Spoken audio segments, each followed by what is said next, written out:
friends, welcome back to my channel. இன்னைக்கு நம்ம என்ன ரெசிபி பார்க்க போறோம்னா ஒரு சூப்பர் ஹெல்த்தியான புரோட்டீன் லட்டு தான் எப்படி செய்யலாம் பார்க்க போறோம். இது உங்களோட கிட்ஸோட ஸ்நாக் பாக்ஸ்க்கு வந்து ரொம்ப ஹெல்த்தியான ஒரு ஸ்நாக் தேடிட்டு இருந்தீங்கன்னா கண்டிப்பாக இந்த ரெசிபியை ட்ரை பண்ணி பாருங்கள். ரொம்ப சிம்பிளாக ஈஸி பட் ரொம்ப ரொம்ப ரொம்ப ஹெல்த்தியானது. ஸோ கண்டிப்பாக நீங்களும் ட்ரை பண்ணி பாருங்கள். அதுக்கு முன்னாடி என் சேனலை யாரும் சப்ஸ்கிரைப் பண்ணலன்னா கைண்ட்லி சப்ஸ்கிரைப் பண்ணிக்கோங்க. அப்படியே பக்கத்தில் இருக்க பெல் ஐக்கானையும் டர்ன் ஆன் பண்ணிக்கோங்க. அப்போ தான் நான் போடுற வீடியோஸ் எல்லாம் அதுக்கு உடனே வரும். இப்போ வாங்க நம்ம இது எப்படி செய்யலாம் பார்க்கலாம். நான் இன்றைக்கி வந்து 200 grams வந்து பம்ப்கின் சீட்ஸ் எடுத்திருக்கேன். பம்ப்கின் சீட்ஸ் வந்துட்டு நீங்கள் ஃபர்ஸ்ட் நல்லா ட்ரை ரோஸ்ட் பண்ணி எடுத்துக்கோங்க.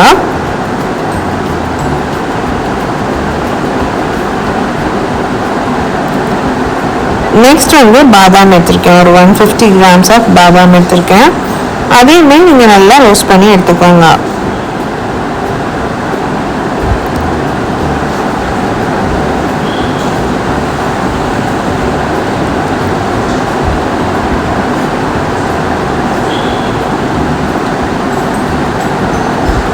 நெக்ஸ்ட் ஃப்ளாக்ஸ் சீட்ஸ் எடுத்திருக்கேன்.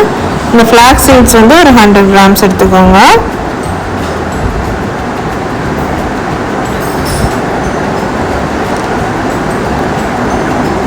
அதையும் சேர்த்து நல்லா ரோஸ்ட் பண்ணி எடுத்துக்கோங்க. ஃப்ளாக்ஸ் சீட்ஸ் வந்து பொரிஞ்சு வர அளவுக்கு ரோஸ்ட் பண்ணிக்கோங்க. ஆக்சுவலி அது பொரிஞ்சு வரணும் இப்படி வந்துட்டு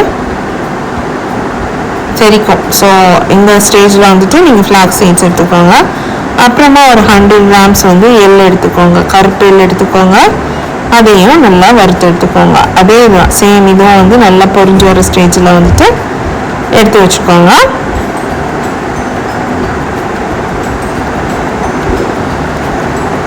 நெக்ஸ்ட் வந்து வால்நட்ஸையும் வந்துட்டு ரோஸ்ட் பண்ணி எடுத்துக்கோங்க. நான் 50 grams ஆஃப் வால்நட்ஸ் தான் எடுத்துருக்கேன். ஸோ அதையும் நல்லா ரோஸ்ட் பண்ணி எடுத்துக்கோங்க. இப்போ ஃபர்ஸ்ட் வந்து பாதாம் நல்லா மிக்சியில் அரைச்சி எடுத்துக்கோங்க. பிகாஸ் பாதாம் வந்து பொடிக்கிறதுக்கு கஷ்டம். சப்போஸ் நீங்கள் வீட்டிலே செய்கிறதா இருந்ததுன்னா ஃபர்ஸ்ட் வந்து பாதாம் பொடிச்சு எடுத்துக்கோங்க. அதுக்கப்புறமா நம்ம ரோஸ்ட் பண்ணி வச்சுருக்கிற ட்ரைஸ் சீட்ஸ் எல்லாத்தையும் ஆட் பண்ணி கிரைண்ட் பண்ணிக்கோங்க. அதாவது பாதி பாதியாக ஆட் பண்ணி கிரைண்ட் பண்ணிக்கோங்க. அப்போ தான் நல்லா கிரைண்ட் ஆகி வரும். ஸோ பாதி பாதியாக ஆட் பண்ணி கிரைண்ட் பண்ணிக்கோங்க.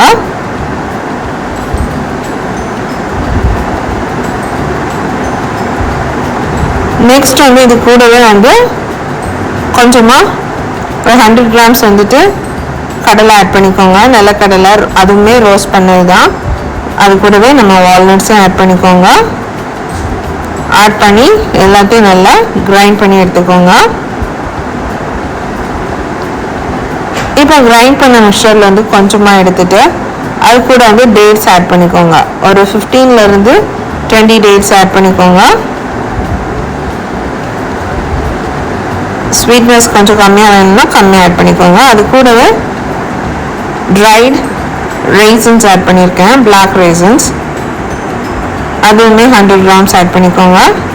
ஆட் பண்ணிவிட்டு இது எல்லாத்தையும் சேர்த்து நல்லா அரைச்சி எடுத்துக்கோங்க.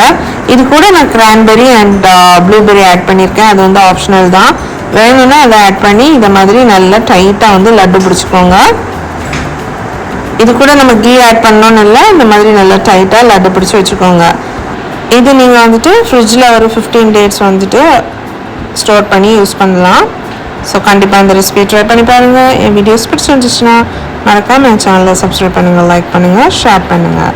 கைண்ட்லி சப்ஸ்கிரைப் பண்ணி சப்போர்ட் பண்ணுங்கள். தேங்க்யூ.